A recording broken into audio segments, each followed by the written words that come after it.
ونستعينه ونستغفره ونؤمن به ونتوكل عليه ونعوذ بالله من شرور أنفسنا ومن سيئات أعمالنا من يهده الله فلا مضل له ومن يضلله فلا هادي له فأشهد أن لا إله إلا الله وحده لا شريك له وأشهد أن محمدًا عبده ورسوله صلى الله تعالى عليه وعلى آله وأصحابه ومن تبعهم بإحسان إلى يوم الدين فقد قال الله تبارك وتعالى في كلامه المجيد يا أيها الذين آمنوا اتقوا الله حق تقاته ولا تموتن إلا وأنتم مسلمون يا أيها الناس اتقوا ربكم الذي خلقكم من نفس واحدة وخلق منها زوجها وبث منهما رجالا كثيرا ونساء واتقوا الله الذي تساءلون به والأرحام إن الله كان عليكم رقيبا يا أيها الذين آمنوا اتقوا الله وقولوا قولا سديدا يصلح لكم أعمالكم ويغفر لكم ذنوبكم ومن يطع الله ورسوله فقد فاز فوزا عظيما أما بعد فإن خير الحديث كتاب الله وخير الهدي هدي محمد صلى الله عليه وسلم وشر الأمور محدثاتها وكل محدثة بدعة وكل بدعة ضلالة فقد قال الله تبارك وتعالى في محكم تنزيله بعد أعوذ بالله من الشيطان الرجيم شهر رمضان الذي أنزل فيه القرآن هدى للناس وبينات من الهدى والفرقان فمن شهد منكم الشهر فليصمه الآية وعن ابن عمر رضي الله تعالى عنهما قال النبي صلى الله عليه وسلم بني الإسلام على خمس شهادة أن لا إله إلا الله وأن محمد رسول الله وإقام الصلاة وإيتاء الزكاة وصوم رمضان وحج البيت من استطاع إليه السبيل أو كما قال عليه الصلاة والسلام সম্মানিত মুসল্লিবৃন্দ, আল্লাহ রাব্বুল আলামিনের কাছে তৌফিক কামনা করি যেন আল্লাহ আমাদের সকলকে মুত্তাকি ও পরহেজগার বান্দাদের অন্তর্ভুক্ত হওয়ার তৌফিক দান করেন এবং তিনি আমাদেরকে দয়া করে তার প্রিয় বান্দাদের অন্তর্ভুক্ত করে নেন, আমিন। আল্লাহ তাবারক ওয়া তাআলার প্রিয় বান্দা নবী ও রসুলগণের মধ্যে শ্রেষ্ঠতম রসুল হলেন আমাদের নবী মুহাম্মদ রাসূলুল্লাহ সাল্লাল্লাহু আলাইহি ওয়াসাল্লাম। তার জীবদ্দশায় তিনি যে সমস্ত ইমানি পরীক্ষার মুখোমুখি হয়েছেন, আর কেউ এত কঠিন পরীক্ষার মুখোমুখি হয় নাই। বিশেষত পরস্পর কয়েকটি ঘটনা আমরা যদি একটু ভাবি তাহলে আমাদের চিন্তার জগতে পরিবর্তন আসবে ইনশাআল্লাহ। মক্কার কুরাইশরা তার চরম বিরোধী। একমাত্র চাচা আবু তালেব তাকে সাহস জুগিয়ে চলছেন। চাচা আবু তালেবের বিয়োগ ঘটল, তিনি দুনিয়া থেকে চলে গেলেন। একমাত্র জীবন সঙ্গিনী যিনি সবসময়ই তাকে সান্ত্বনা দিতেন এবং সেবা করতেন, সে খাদিজা রাদিয়াল্লাহু তাআলা আনহাও চলে গেলেন। এই বৎসরকে রাসূল সাল্লাল্লাহু আলাইহি ওয়াসাল্লাম আমুল হুজন, বেদনার বৎসর হিসাবে তার উপরে বেদনার পাহাড় নেমে এলো। কিছুটা প্রশান্তির আশায় দাওয়াত দিয়ে যেন কিছু লোক সঙ্গী পাবেন, এই আশায় তিনি মক্কা থেকে বেরিয়ে তায়েফে গেলেন। সেখান থেকে চরমভাবে নির্যাতিত হয়ে, নিপীড়িত হয়ে, রক্তাক্ত হয়ে ফিরলেন। কেউ তার ডাকে সাড়া দিল না, কিন্তু আল্লাহ রাব্বুল আলামিন তার রাসূল মুহাম্মদ সাল্লাল্লাহু আলাইহি ওয়াসাল্লামকে খালি হাতে ফিরাবেন না। সেজন্য বনি সকিফ গোত্রের চাকর, সুদূর ইরাক থেকে আসা সেই চাকর, তার নাম হলো আদ্দাস, সে এসে ইসলাম গ্রহণ করল। কিছুটা প্রশান্তি পেলেন, ফিরলেন। তিনি সাইল কবির হয়ে ওয়াদি আন-নাখলায় আসলেন, বিশ্রাম নিলেন, কোরআন তেলাওয়াত করতে লাগলেন। সেটা ছিল আত্মার খোরাক, ইমানি শক্তি বৃদ্ধির মাধ্যম কোরআন তেলাওয়াত করা। সেজন্য যে সমস্ত মানুষ কোরআন পড়তে জানে, চাহে তিনি হাফেজ হন, আলেম হন, খতিব হন, অথবা যে কোনো শ্রেণীর পেশার মানুষ হন, মুসলিম হন, কোরআন পড়তে জানেন, অথচ কোরআনের একটি আয়াত দুটি আয়াত পড়ার পরে তার বিরক্তি ভাব আসে, ইচ্ছে হয় না আর বেশি পড়তে। জানতে হবে, বুঝতে হবে ওই লোকটা কোনো এমন কঠিন পাপে জড়িয়েছে যে পাপ তাকে কল্যাণকর পথ থেকে বাধা দিচ্ছে এবং শয়তান তাকে অক্টোপাসের মতো বন্দী করে ফেলছে। তো আত্মার খোরাক হচ্ছে, ইমানের খোরাক হচ্ছে কোরআন তেলাওয়াত। এতে আত্মা তেজদীপ্ত হয়ে ওঠে।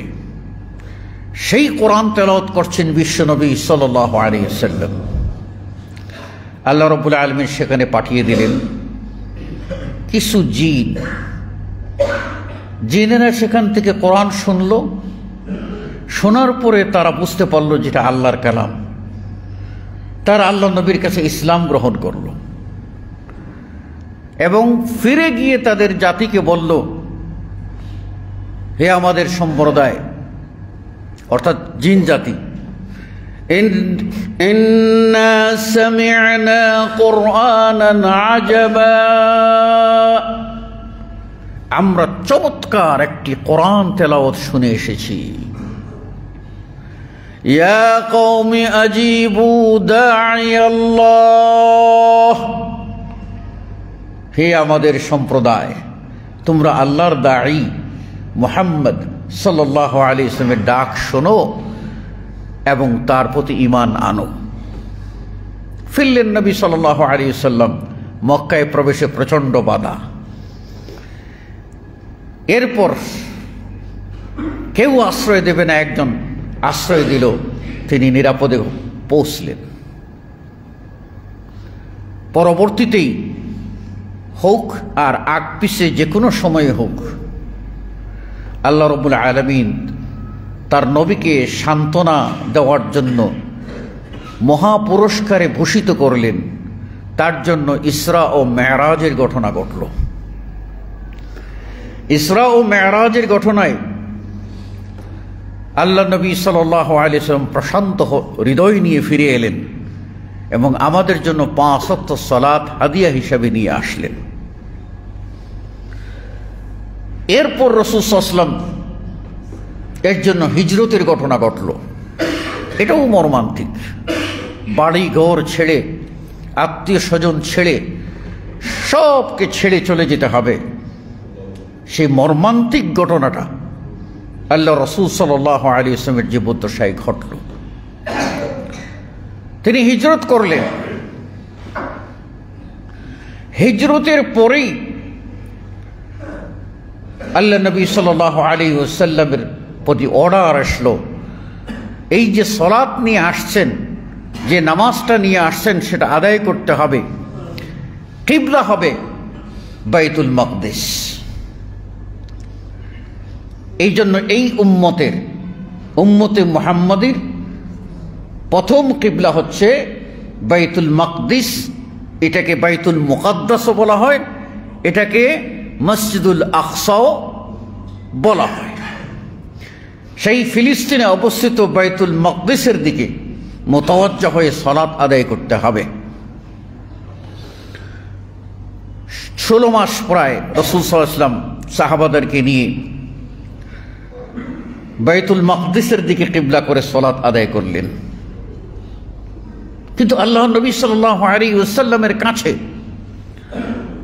তার মনে সব সময় তার আকুলি বিকুলি ছিল যে বাইতুল মাকদিস কেন? যদি আমাদের কিবলাটা বাইতুল্লাহ হতো, কাবা হতো, তাহলে কতই না ভালো হতো। কাবার দিকে টান। আল্লাহ নবী বারবার তিনি কাবার দিকে কিবলা হোক এটা প্রত্যাশা করতেন, কিন্তু আল্লাহর কাছে প্রকাশ করতেন না। আল্লাহ তো অন্তর্যামী। আল্লাহ রাব্বুল আলামিন সেখানে এই বাইতুল মাকদিস, এটা হলো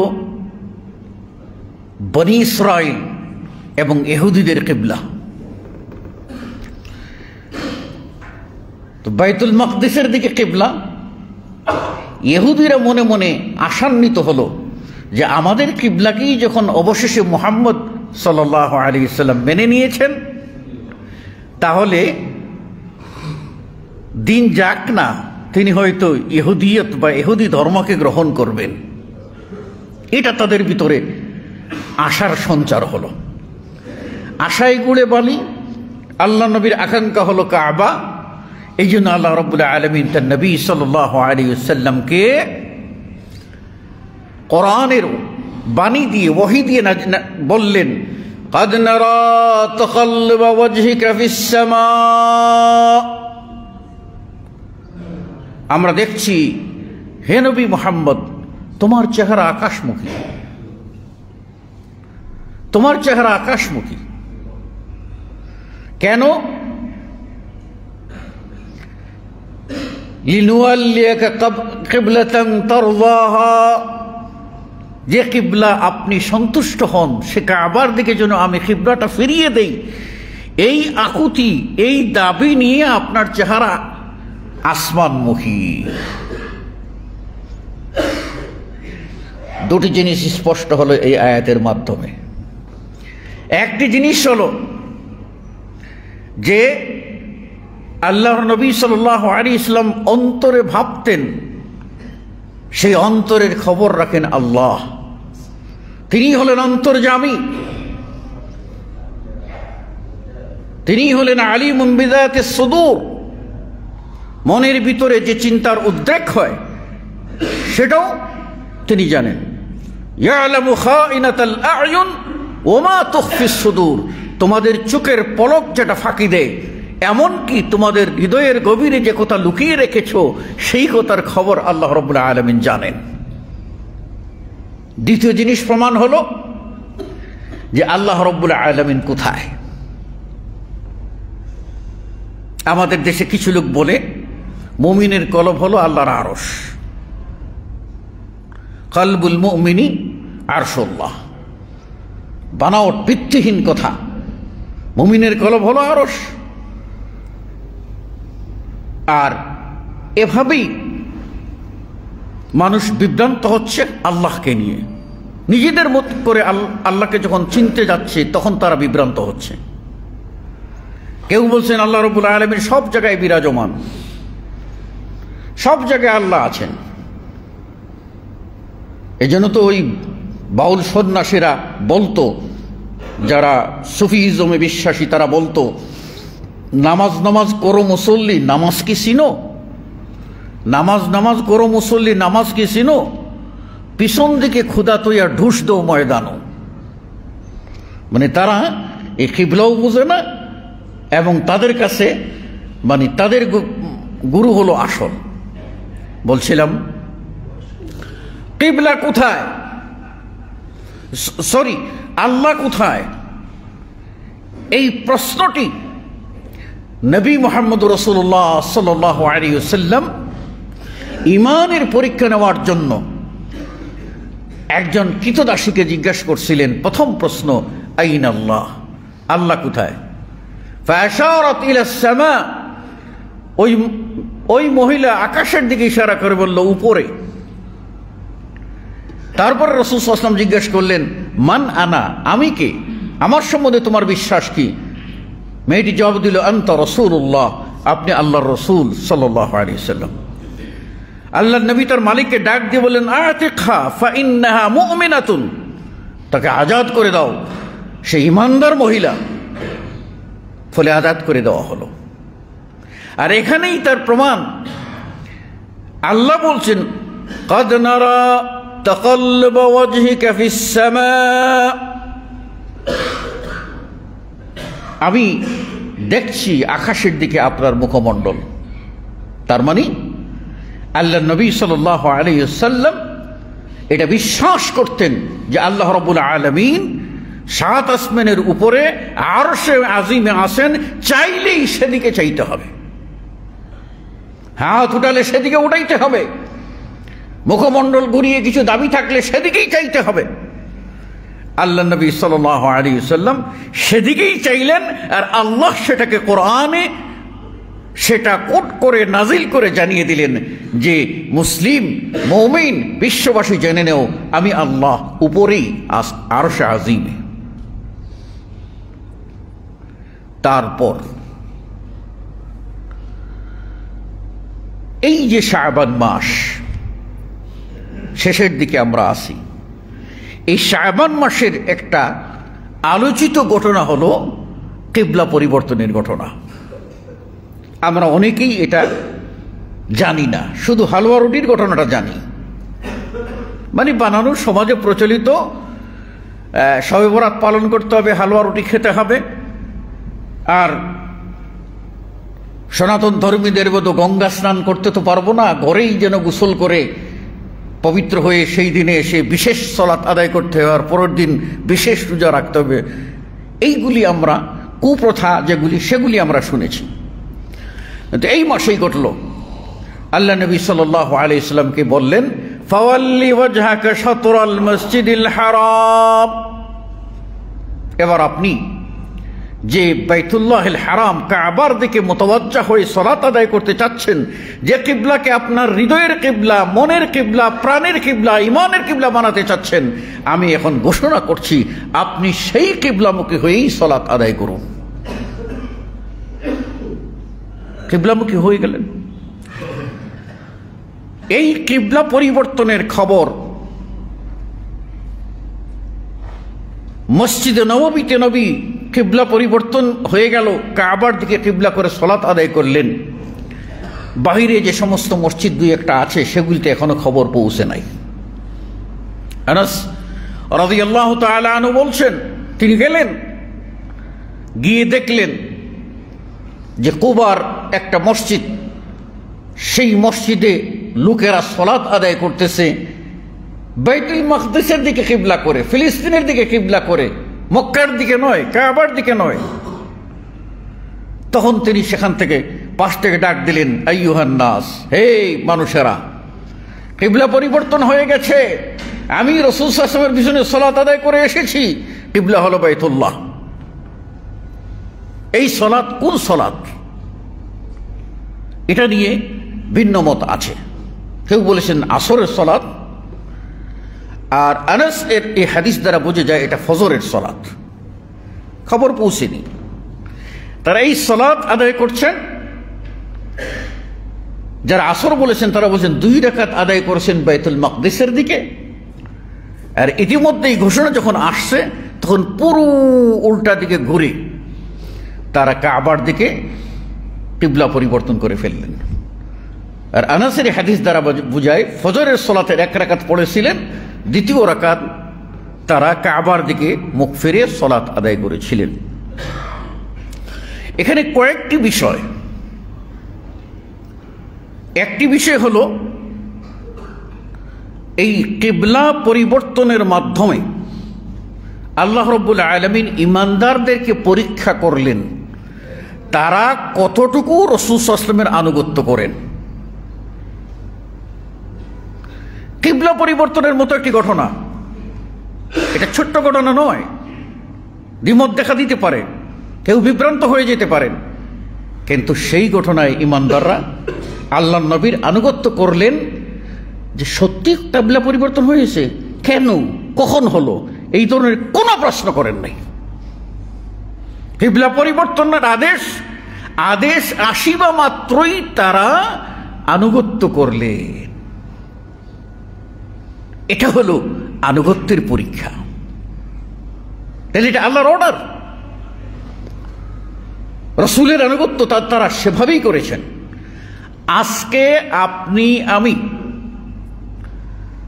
আল্লাহর অর্ডার, রাসূলের আনুগত্য জানতাম না, যখনই জেনেছি যে এটা আল্লাহ পছন্দ করেছেন তখন সেটা আমাকে তাৎক্ষণিক পছন্দ করা উচিত। এটা আল্লাহর রাসূল সাল্লাল্লাহু আলাইহি ওয়াসাল্লাম পছন্দ করতেন না, তাৎক্ষণিকই আমাকে সেটা বর্জন করা উচিত। কিন্তু ঈমানদার আমরা এখানে পরীক্ষায় ফেল করব। আমরা যখন এই ধরনের নির্দেশ পাওয়ার পরে সাধারণ ব্যবহারিক জীবনে, পারিবারিক জীবনে, সামাজিক জীবনে একটি আমল, একটি রেওয়াজ, একটা রীতি, সেই রীতিটা যখন আমরা পাবো, কোরআনই বলছে যা, হাদিস যা বলছে তার বিপরীত আমরা আসি, তাৎক্ষণিক আমরা এই বিপরীত কর্মটা ছেড়ে দিয়ে কোরআন ও হাদিসের কাছে আত্মসমর্পণ করব। এইরকম মুসলিম আমরা হতে পেরেছি কি? যদি হতে পারতাম তাহলে সত্যিকার অর্থেই আমরা এই দুনিয়াতেই ইমানের আলোয় আলোকিত হতাম, আখিরাত হতো আমাদের জন্য খাস। আমরা সেখানেই আয়েশ ভোগ করতাম, আরাম ভোগ করতাম, সব সুখ পেতাম। এটা হলো 1 নম্বর পরীক্ষা। 2 নম্বর হলো এই ইহুদিরা যে আশা করছে, এই আশায় গুড়ে বালি। আল্লাহ অন্যত্র বলে দিয়েছেন যে লান তারদা আলাইক, লান তারদা, তারা কখনো মেনে নেবে না, হাত্তা তাত্তাবিআ মিল্লাতাহুম, যতক্ষণ না তাদের দিন মানবে। সুতরাং ইহুদিরা যে বাঁকা জাতি, এটা মানবে না, সেটাই প্রমাণ। কাজেই ইহুদিদের এই আশা পূরণ হবে না। আল্লাহ রাব্বুল আলামিন বাইতুল্লাহর দিকে কিবলাকে পরিবর্তন করে দিলেন। এইসব ঘটনার সাথে সাথে উল্লেখযোগ্য আরেকটি ঘটনা ঘটল, সেটি হলো রমজান মাসের 1 মাসের সিয়াম ফরজের মতো নির্দেশনা এই শাবান মাসে আসলো। শাবান মাসের প্রথমার্ধ অতিক্রম করার পরপরই আল্লাহর পক্ষ থেকে ঘোষণা আসলো 2য় হিজরিতে। সেটা হলো কি? কুতিবা আলাইকুমুস সিয়াম কামা কুতিবা আলাল্লাযীনা মিন ক্বাবলিকুম লাআল্লাকুম তাত্তাকুন। তোমাদের জন্য সিয়ামকে ফরজ করে দেওয়া হলো, যেমন করে ফরজ করা হয়েছিল তোমাদের পূর্ববর্তীদের উপরে। সিয়াম, রোজা নতুন না, এটা সব যুগেই সব নবী ও রাসূল তারা সালাত, সিয়াম এগুলি আদায় করেছেন। সে সিয়াম ফরজের অর্ডার এসে গেল, তাহলে 1 মাস সিয়াম পালন করতে হবে। আল্লাহ বললেন, শাহরু রমাদান আল্লাযী উনজিলা ফীহিল কুরআন হুদাল লিন-নাসি ওয়া বাইয়িনাতিন মিনাল হুদা ওয়াল ফুরকান ফামান শাহিদা মিনকুমুশ শাহরা ফালিয়াসুমহু। রমাদান মাস কোরআন নাযিলের মাস, হক বাতিলের ভিতরে পার্থক্য নির্ধারণী মাস। এই মাসেই একটি মাস যে পাবে, অর্থাৎ ঈমান অবস্থায়, ঈমানদার ঈমান অবস্থায় যেই লোক এই রমাদান মাস পাবে, ফালিয়াসুমহু, সেজন্য সিয়াম পালন করে। তাহলে বোঝা গেল সিয়াম ওই মুসলিম নারী ও পুরুষের উপরে ফরজ যারা প্রাপ্তবয়স্ক এবং যারা সিয়াম পেয়েছেন। একদিনে সিয়াম পেয়েছেন, পরের দিন মৃত্যুবরণ করেছেন, বা ওই দিন মৃত্যুবরণ, একদিনের সিয়াম পেয়েছেন, পরবর্তীতে রাত্রি মারা গেছেন, বাকি সিয়াম তার উপরে ফরজ নয়, একটাই ছিল ফরজ।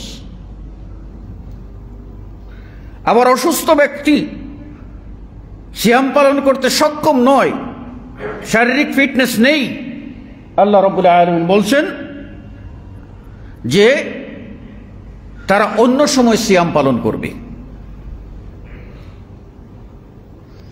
অন্য সময় সিয়াম পালন করবে। কখন?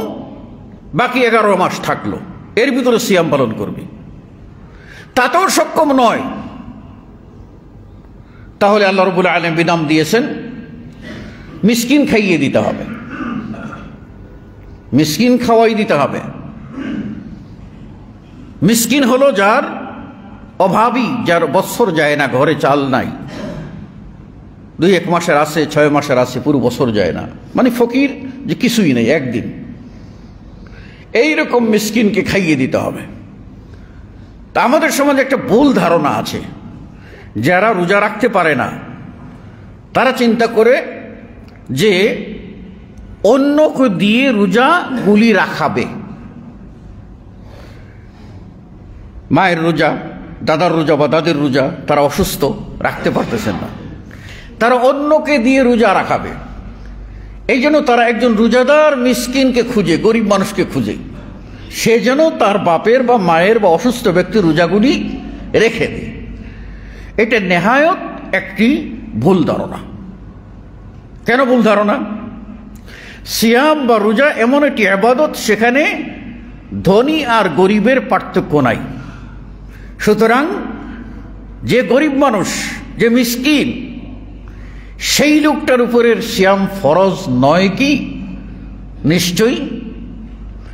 আরে সিয়াম রমাদান মাসে ফরজ, তাহলে রমাদান মাসে 29-এ যাক আর 30-এ যাক, এই 1 মাস সিয়াম পালন করা ওই গরিবের উপরে যে রকম ফরজ, আপনি সামর্থ্য নাই, শারীরিক ফিটনেস নাই, আপনার উপরেও সেই রকম ফরজ।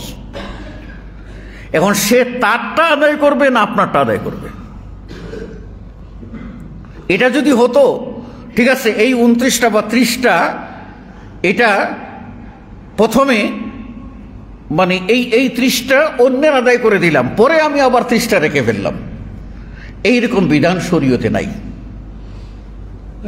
কারণ যে রমাদান মাস 1 মাস, এই 1 মাসের সিয়াম পালন করবে গরিব, তার সিয়ামটা সে পালন করবে।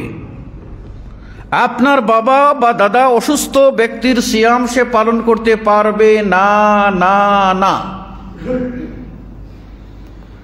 তাহলে সেখানে করণীয় কি?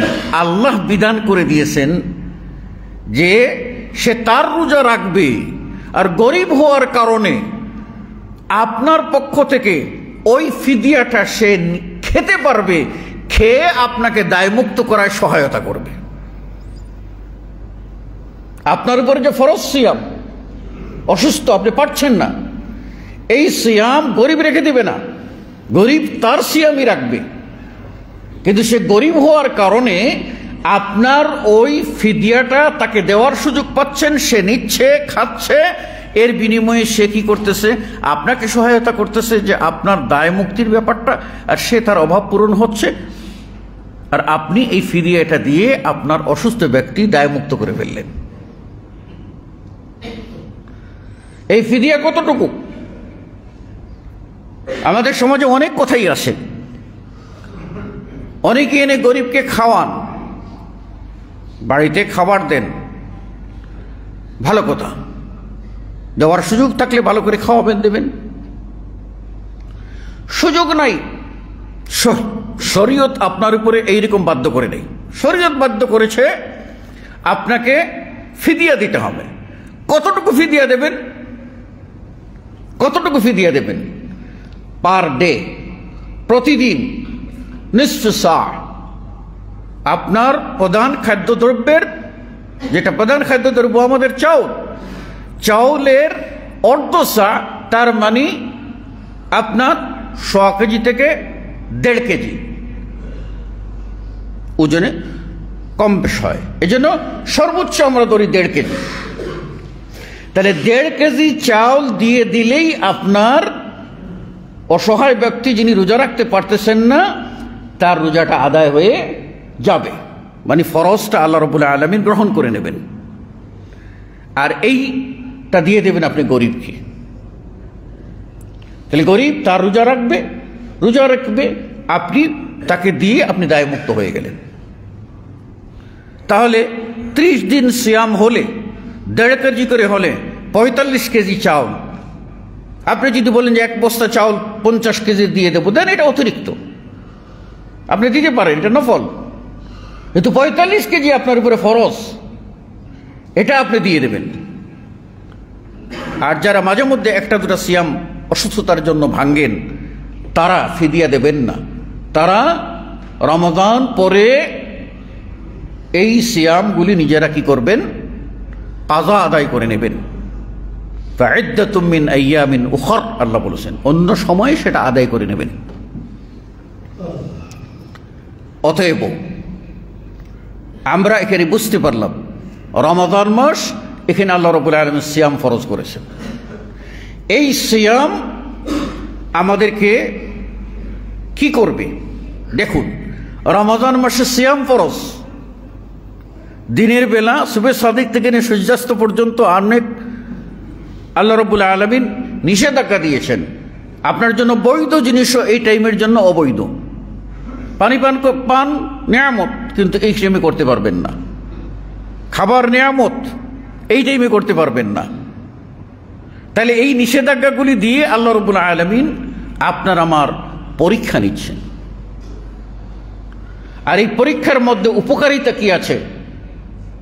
আমাদের ঈমান যেরকম নবায়ন হচ্ছে, অনুরূপভাবে আমরা স্বাস্থ্যগত দিক থেকে সুস্থতা পাচ্ছি। একটি কথা আছে, তাসুমু তাসিহু, তোমরা সিয়াম পালন করো, সুস্থতা লাভ করবে। আল্লাহ রাসূল সাল্লাল্লাহু আলাইহি ওয়াসাল্লাম বলছেন, যখন খাবে তখন কি একটা পেটেই খাবে, একটা পেট, আর সেই পেটের 3 ভাগের 1 ভাগ খাবে, 1 ভাগ পানি খাবে, 1 ভাগ খালি রাখবে। আল্লাহ রাসূল সাল্লাল্লাহু আলাইহি ওয়াসাল্লাম বলছেন, আল কুফার মানে কাফেররা, ইয়াকুলুনা বিআমআ, তারা একাধিক পেট ছেড়ে খান, অর্থাৎ তারা খান তো জনমের মতোই খান। এখন আমরা যদি মুসলিমরাও ওদের মতো অনুসরণ করে খেতে থাকি, তাহলে আমরা বিভিন্ন প্রকার রোগ ব্যাধি জটিলতায় আমরা ভুগব। এই জন্য খেতে পারবেন না, অতিরিক্ত চ্যালেঞ্জ গ্রহণ করার কোনো দরকার নাই, বাহাদুরি করার কোনো দরকার নাই। খানা আপনার কাছে বেশি হাজির, ফেলে দেওয়া গুনাহের কাজ, আবার খাওয়াটা আপনি পাচ্ছেন না, এখন আপনি বললেন জোর করে এটা খেয়ে নেই, হালাল তো, খেয়ে নেই, ফেলবো কেমনে? ওটাও ইসলাম বলে নাই।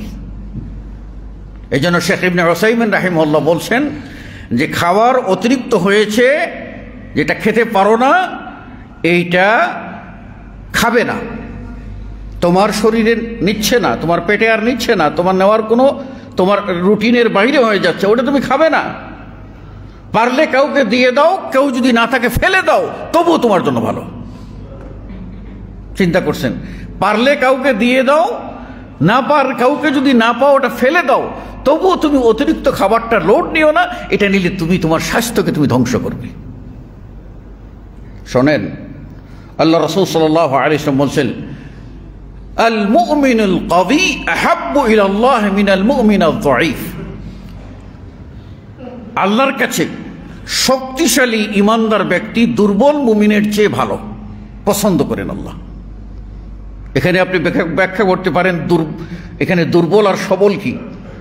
ইমানের দিক থেকে দুর্বল, সে তো আল্লাহর কাছে এমনিতেই অপছন্দের। ইমানের দিক থেকে সবল, সে তো আল্লাহর কাছে পছন্দের।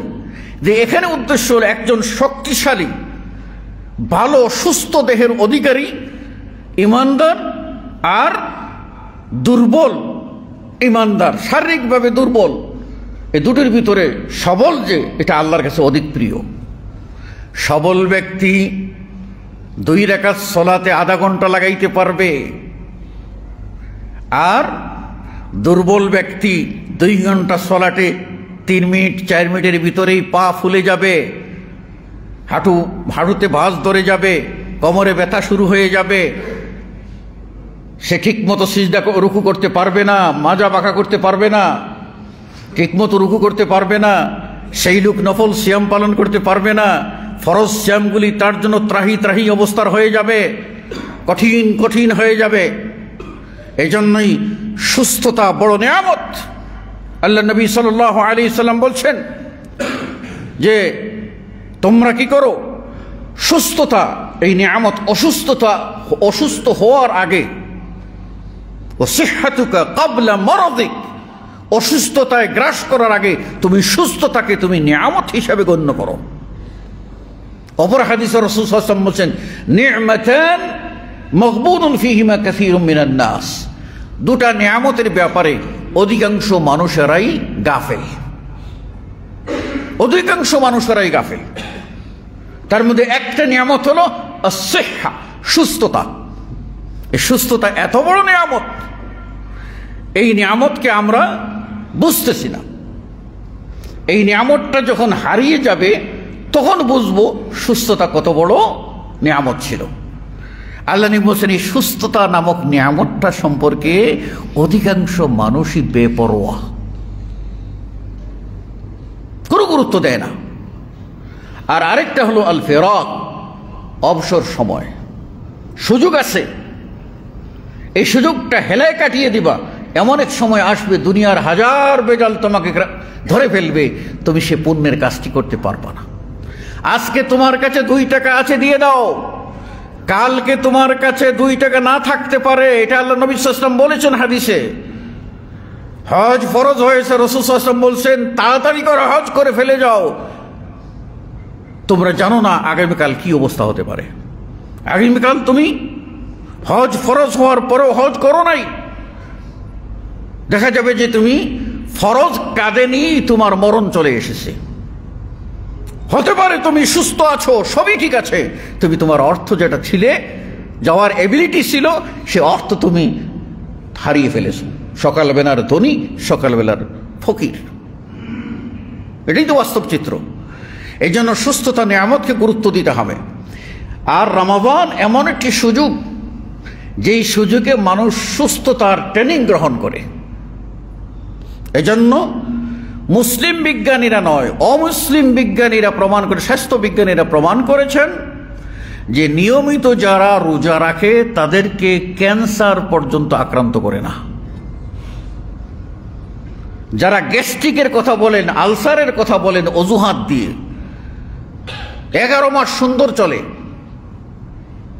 খাওয়া দাওয়া যত পায় তত খায়, হাটেও খায় ঘাটেও খায়, একবার চা খেয়েছে তো আরেকজন এসে বললো আরেক কাপড় দাও তা। কিছুক্ষণ পরে আরেকজন আসছে, অসুবিধা হয় যে আর সাথে একটু কলা খাও, খাই। বলে মালাই দিয়ে আরেকটা দুধ খাবলে দেন। কোনোটাই তার নিষেধ নেই, খালি দিতেছে, খাচ্ছে। ওই মানুষটা দেখবেন রমজান মাস আসলে এই আগের দিন থেকে দেখবেন যে পেটের মধ্যে চাপ দিয়ে একটু বাজারে হাঁটে, লোকের সামনে পেটের মধ্যে চাপ দিয়ে হাসতা করে, কিরে ভাই কি হয়েছে? বলে ভাই গ্যাস্ট্রিকের জ্বালায় বহু চিন্তায় আছি, কাল থেকে যে রোজা রাখতে পারবো কিনা আল্লাহ জানে, আল্লাহ জানে কি অবস্থা হবে। ও গ্যাস্ট্রিকের অভিনয় করতেছে। তো অভিনয় কার সাথে করো? ওয়াইযা মাকারু মাকারাল্লাহ ওয়াল্লাহু খায়রুল মাকিরিন। প্রতারণা আল্লাহর সাথে করো, আল্লাহ দেখতেছে না? আল্লাহ দেখতেছে তো। হতে পারে তোমার এই গ্যাস্ট্রিকটা নরমাল ছিল, তোমার অভিনয়ের কারণে সেটা আলসারে পরিণত হতে পারে, হতে পারে আলসারে পরিণত হতে পারে, হতে পারে সেটা তোমার জন্য মরণ ফাঁদ। আল্লাহর সাথে প্রতারণা করো না। ইয়া আইয়ুহাল ইনসানু মা গাররাকা বিরাব্বিকাল কারীম। হে মানুষ, তোমাকে তোমার রব সম্পর্কে কিসে ধোঁকায় ফেলে রাখলো? কিসে ধোঁকায় ফেলে রাখলো? তোমার হায়াতের মালিক কে? তোমার রব। তোমার মৌতের মালিক কে? তোমার রব। তোমার রিজিকের মালিক কে? তোমার রব। তোমার সুস্থতার মালিক কে? তোমার রব। তোমার বিপদে ডাক শোনার মালিক কে? তোমার রব। পিওর অক্সিজেন যিনি সাপ্লাই দেন যিনি কে? তিনি হলেন তোমার রব। আলো বাতাস যেগুলির তুমি বেঁচে উঠো, বেড়ে উঠো, সেগুলি কে দেয়? তোমার রব। সেই রব সম্পর্কে তুমি প্রতারণায় পড়ে আছো, গড্ডালিকায় গা ভাসিয়ে চলছো। এটা কখনো হতে পারে না। মুসল্লিয়ানে কেরাম, রমাদান আল্লাহ যে দিতে থাকলেন, এই দিতে থাকলেন, রমাদান ফরজ করলেন, রমাদান 1 মাস ফরজ দিলেন। ফরজের মধ্যে আল্লাহ রাব্বুল আলামিন আরেকটা নিয়ামত দিয়ে দিলেন। সেটা কি? কোরআনুল কারীম আল্লাহ দিয়ে দিলেন, নাজিল করে দিলেন। কোরআন নাজিল করলেন এই মাস। আবার এই মাসে কঠিন পরীক্ষা আল্লাহ বললেন, আল্লাহ রাব্বুল আলামিনের পক্ষ থেকে কঠিন পরীক্ষা। সেটা হলো ইসলামের প্রথম রক্তক্ষয়ী যুদ্ধ, হক ও বাতিলের ভিতরে পার্থক্যকারী যুদ্ধ, ঐতিহাসিক বদরের যুদ্ধ। যে বদরের যে আবু জাহাল সহ বড় বড় লিডারগুলি সব মৃত্যুবরণ করে, সেই বিজয়, এই যুদ্ধ, রোজার মধ্যে যুদ্ধ। আল্লাহ রাব্বুল আলামিন বহু কিছু দিয়ে, নিয়ামত দিয়ে, নানা ইমানি পরীক্ষা দিয়ে আমাদেরকে পরীক্ষায় মাধ্যমে আল্লাহ রাব্বুল আলামিন পাশ করিয়ে নিতে চান। আমরা যদি সফল হতে চাই তাহলে এই রমাদান মাস আসতেছে, একে আমরা সুবর্ণ সুযোগ হিসাবে গ্রহণ করে আমরা আমাদের ইমানের পরীক্ষার জন্য প্রস্তুত থাকব। আল্লাহ রাব্বুল আলামিন আমাদের সকলকে রমাদানকে আন্তরিকভাবে স্বাগত জানাবার তৌফিক দান করুন। আমিন। আকুলু কওলি হাযা আস্তাগফিরুল্লাহ লি ওয়া লাকুম ওয়া লিসাইরিল মুসলিমিন। বারাকাল্লাহু লানা ওয়া লাকুম ফিল কুরআনিল আযীম ওয়া নাফা'আনি ওয়া ইয়্যাকুম বিল আয়াতি ওয়া যিকরিল হাকীম। ইন্নাহু তাআলা জাওয়াদুন কারীম মালিকুর রাউফুর রহিম ফাস্তাগফিরুহু মিন কুল্লি যামবিন ইন্নাহু হুয়াল গফুরুর রহিম।